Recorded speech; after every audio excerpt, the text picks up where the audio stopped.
The scene opens in total darkness, broken only by the faint hum of industrial machinery and distant footsteps echoing through the vast emptiness. Slowly, emergency lights flicker on, casting a harsh, sterile glow over a warehouse that feels more like an abandoned prison. Dozens of players begin to awaken, groggy and disoriented, their breath visible in the cold air as confusion morphs into panic. The camera weaves through the chaos, passing faces of young and old, capturing trembling hands clutching ID numbers stitched onto their teal uniforms. Amidst the frantic murmurs, the camera suddenly cuts to a shadowed corner where a small cluster of veteran players stand motionless, their faces marked by deep, jagged scars, both physical and emotional. One veteran's gaze is locked onto a flickering security camera, almost as if expecting to be watched. As a desperate new player approaches, eyes wide with terror, and asks, Where are we?" The veteran's lips curl into a grim smirk. "Hell," he mutters darkly. But before the weight of the word settles, a deafening metallic clank echoes through the warehouse, and an enormous sliding door creaks open at the far end, revealing the unmistakable silhouette of the frontman, flanked by red-masked guards. The twist: the veterans don't flinch. Instead, one subtly nods toward the frontman, hinting at a disturbing alliance, leaving viewers questioning who can truly be trusted. The dormitory hall, a towering space lined with steel bunk beds stacked to dizzying heights, is heavy with silence as hundreds of players anxiously await clarity. Suddenly, a mechanical hiss cuts through the tension as the doors slide open, and the red-suited guards with circle, triangle, and square masks march in with military precision. Spotlights snap on, bathing the room in a stark, sterile glow as the players shield their eyes. The distorted voice of the intercom crackles overhead, delivering the familiar but chilling rules of the games. Participation is mandatory, elimination means death, and the prize is life-changing wealth. Gasps ripple through the ranks of new players. Some fall to their knees. Others shout in disbelief or bang on the cold steel walls, demanding answers. In sharp contrast, the veterans remain statuesque and unreadable, their faces hardened by what they've endured before. Amid the chaos, a frail teenage player collapses, hyperventilating. One veteran, initially aloof, hesitates before stepping forward and lifting the young player to their feet. With a quiet but firm grip, the veteran steadies them, offering a small but meaningful gesture of compassion. Yet behind their eyes, there's a flicker of inner conflict, a reminder that while their exterior is battle-worn and cold, traces of humanity remain beneath the scars.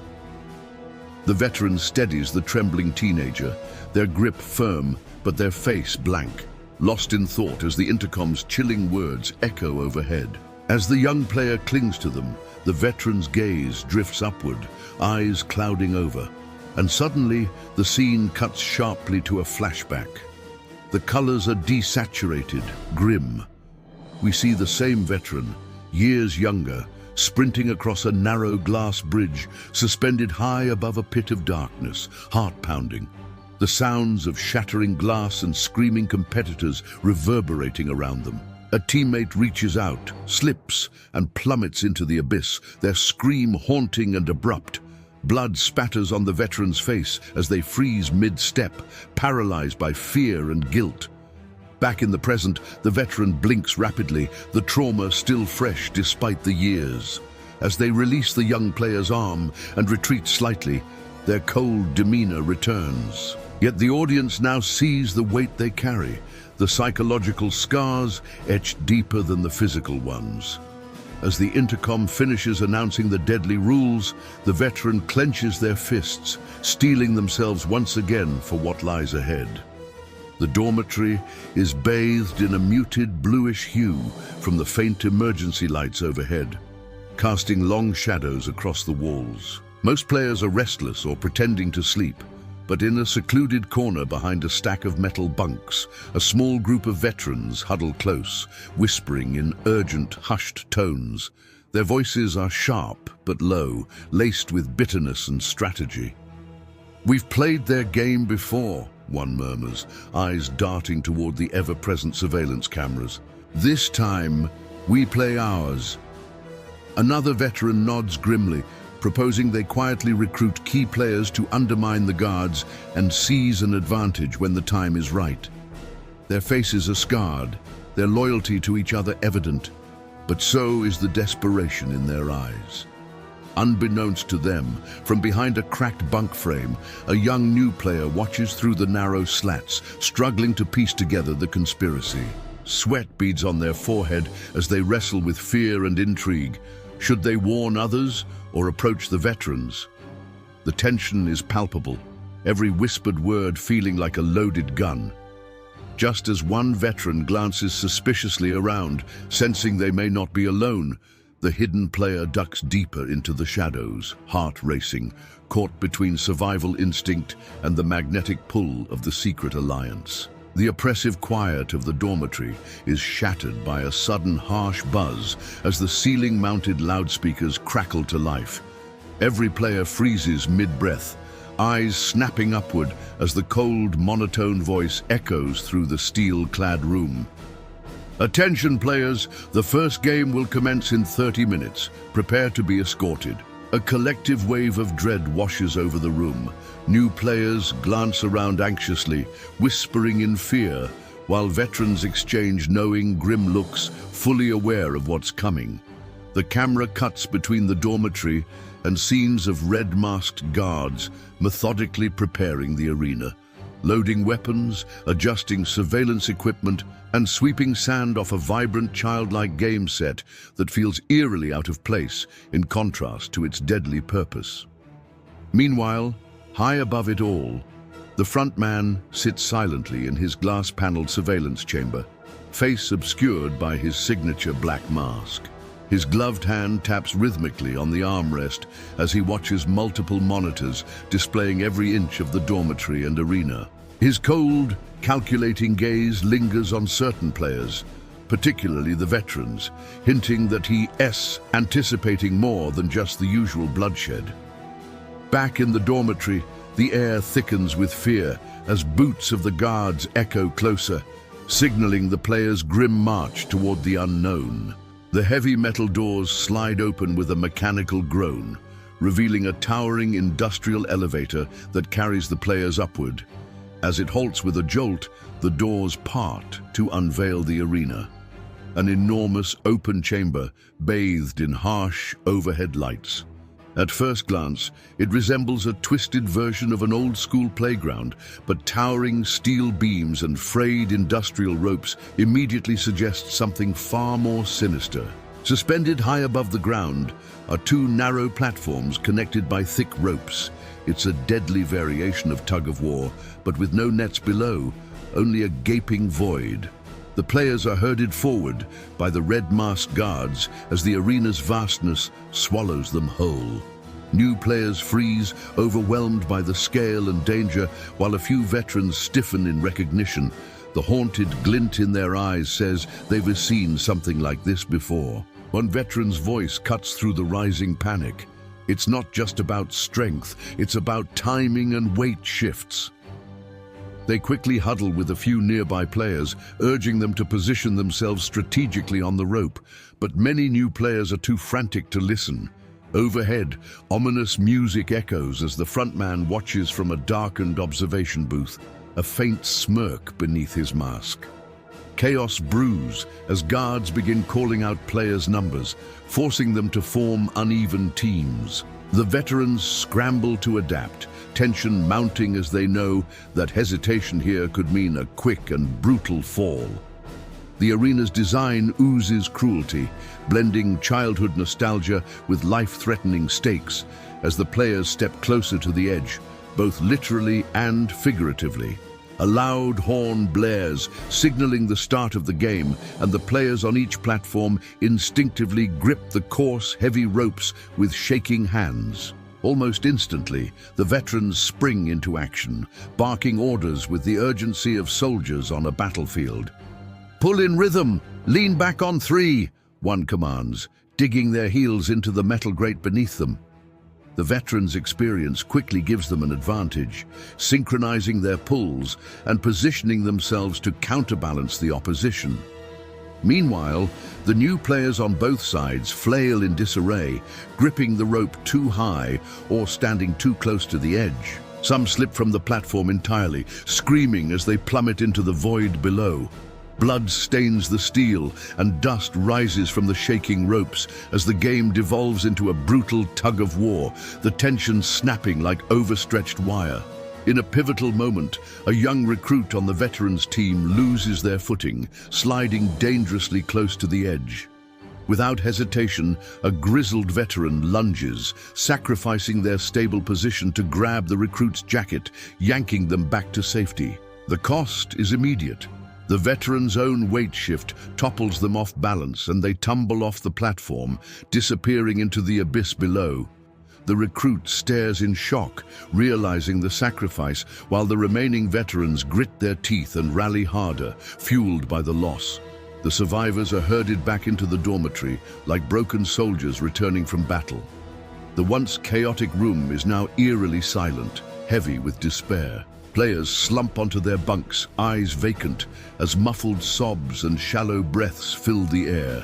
The new players, shaking, bloodied and pale, struggle to comprehend the horror they just endured. Some cry openly while others stare at their trembling hands, haunted by the faces of those who fell.